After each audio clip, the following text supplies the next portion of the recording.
नमस्कार दोस्तों, मैं अंकुर उपाध्याय स्वागत करता हूं आप सभी का एक बार फिर से अपनी नई वीडियो में। बाजार ऊपर नीचे करता हुआ दिख रहा है, फ्लैट टाइप ट्रेड कर रहा है, ना तेजी ना मंदी। बार बार डेज हाई की तरफ बाजार बढ़ता है, फिर थोड़ा सा ऊपर से नीचे आ जाता है, फिर कोशिश करता है ऊपर जाने की। दैट मीन्स कोशिश कर रहा है ऊपर जाने की बट जा नहीं पा रहा है। मैं आपके साथ पहले डेटा बताना चाहूंगा।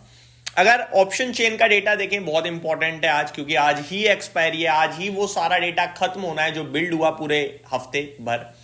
तो डेटा ये कह रहा है 26,200 एक ऐसा लेवल है जो अगर पार हो गया और निफ्टी ऊपर टिका तो बहुत भारी संख्या में ट्रेडर्स ट्रैप हो जाएंगे मंदी करने वाले, क्योंकि 26,200 पे 4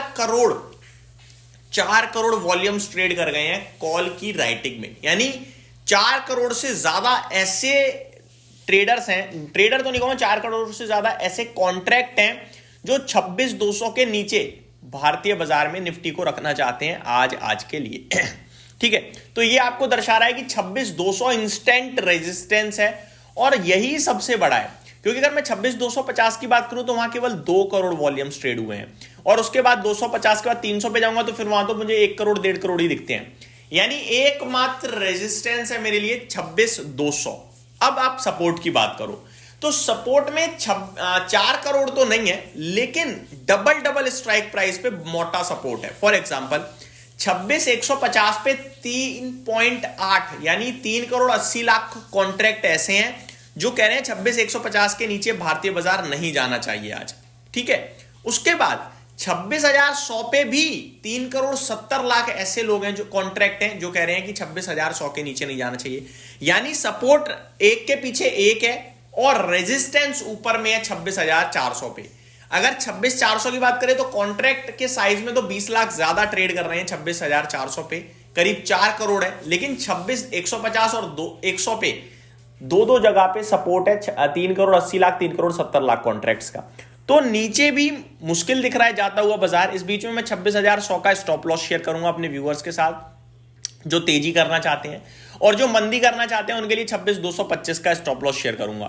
तो ये आपके लिए लेवल हो गए इंडेक्स पे डेटा के हिसाब से। अब बढ़ते हैं आगे। मिड कैप और स्मॉल कैप की बात करूं तो स्मॉल कैप 1/4% हरे निशान में है, mid cap flat to negative है, निफ्टी फ्लैट टू पॉजिटिव है और बैंक निफ्टी भी फ्लैट टू पॉजिटिव है, सेंसेक्स फ्लैट टू नेगेटिव है। तो बहुत ही मिला जुला कामकाज है, कुछ नहीं हो रहा है ऐसा लग रहा है। आगे आज एक लिस्टिंग थी KSH इंटरनेशनल, फ्लैट है बिल्कुल, 7% नीचे लिस्ट हुआ है अपने आईपीओ प्राइस से, बेकार लिस्टिंग है मैं ये कहूंगा। वहीं बात करें आप सभी के साथ सेक्टर स्पेसिफिक तो आईटी आज प्रॉब्लम का विषय बना हुआ है because of Coforge. Mid cap select, auto, real estate और पीएसयू बैंक्स में भी हल्का हल्का लाल निशान है।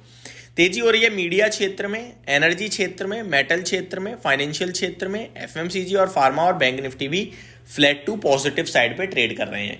बात करें टॉप गेनर्स की तो एक बार फिर जुपिटर वैगन 10% कूद गया है, कल 20% कूदा, आज 10% कूदा है।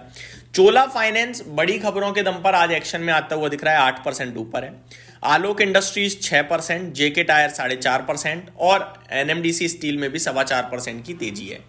गिरावट हो रही है कोफोर्ज में करीब 5% नीचे, न्यूलैंड लैब करीब 4.5% नीचे, कजारिया सेरामिक करीब 2.25% नीचे, प्राज इंडस्ट्रीज और एजिस वोपाक में 2% के करीब की गिरावट है। अब बात करते हैं दोस्तों ब्रोकरेज हाउसेस की। ब्रोकरेज हाउसेस की बात करें तो सबसे पहले मैं यहां पे आप सभी के साथ शेयर करना चाहूंगा दोस्तों, जो रिपोर्ट आते हुए दिख रही है वो है वरुण बेवरेजेस पे। बैंक ऑफ अमेरिका कह रहा है वरुण बेवरेजेस को बाय कीजिए, 550 का टारगेट है। कैनरा HSBC लाइफ कह रहा है, कैनरा HSBC पे इन्वेस्टेक की कॉल है, बाय कीजिए, 225 का टारगेट है। कवरेज इनिशिएट करी है इन्होंने, शुरू करी है यानी कि। आगे पाइन लैब्स में मॉर्गन स्टेनली कहता हुआ दिख रहा है बाय कीजिए, कवरेज, सॉरी माफ कीजिएगा, पाइन लैब पे मॉर्गन स्टेनली की तरफ से इनिशिएट करी गई है इक्वल वेट की रेटिंग 260 रुपए के लक्ष्य के लिए। कोफोर्ज की बात करी जाए तो आज गिरने के पीछे रीजन है, डिस्कस करा इन्होंने फंड रेजिंग 26 दिसंबर को, डिटेल में आप सभी के साथ दिन के दौरान शेयर करूंगा। आगे संवर्धना मदरसन पे नोमुरा की तरफ से बाय की कॉल है, 125 का टारगेट है। साथ ही साथ अगर आप नोटिस करें तो एसीसी पे CLSA की तरफ से है होल्ड की रेटिंग है, 2035 का लक्ष्य है। अंबुजा पे आउट परफॉर्म की रेटिंग है, 680 का टारगेट है CLSA का। अंबुजा पे मॉर्गन स्टेनली का मेंटेन करी है उन्होंने ओवरवेट की रेटिंग 650 के लक्ष्य के लिए। एनटीक्यू ने बाय की रेटिंग करी है, टारगेट अनचेंज रखा है 690 का। श्रीराम फाइनेंस पे सिटी की तरफ से बाय की कॉल है, 1100 रुपए का लक्ष्य दिया है। मॉर्गन स्टेनली की श्रीराम फाइनेंस पे ओवरवेट की रेटिंग है, 925 रुपए का लक्ष्य दिया है। तो ये कुछ स्टॉक्स हैं जो आपके लिए आज ब्रोकरेज हाउसेस के रडार पे आते हुए दिख रहे हैं। आगे बात करें दोस्तों निफ्टी की, तो निफ्टी में आपके लिए 34 स्टॉक्स पॉजिटिव है, 16 नेगेटिव है। मार्केट ज्यादातर पॉजिटिव साइड पे है। कोल इंडिया 3.25% ऊपर, आज का टॉप गेनर। श्रीराम फाइनेंस 1.25% ऊपर। UltraTech cement, power grid, Tata motor passenger vehicles में भी हरियाली देखने को मिल रही है। टाटा मोटर पैसेंजर व्हीकल्स 362 आ गया है। वहीं अगर बात करें 16 नेगेटिव शेयर्स हैं, उसमें इन्फोसिस टॉप लूजर है। भारतीय एयरटेल टीसीएस ट्रेंड में भी आपके लिए गिरावट होते हुए दिख रही है इस समय। तो ये अभी का मार्केट था। उम्मीद करता हूं डिटेल्स पसंद आई होंगी। अगली वीडियो में आप सभी के साथ स्टॉक स्पेसिफिक बात करूंगा। Thank you so much for watching this video. Have a great day guys.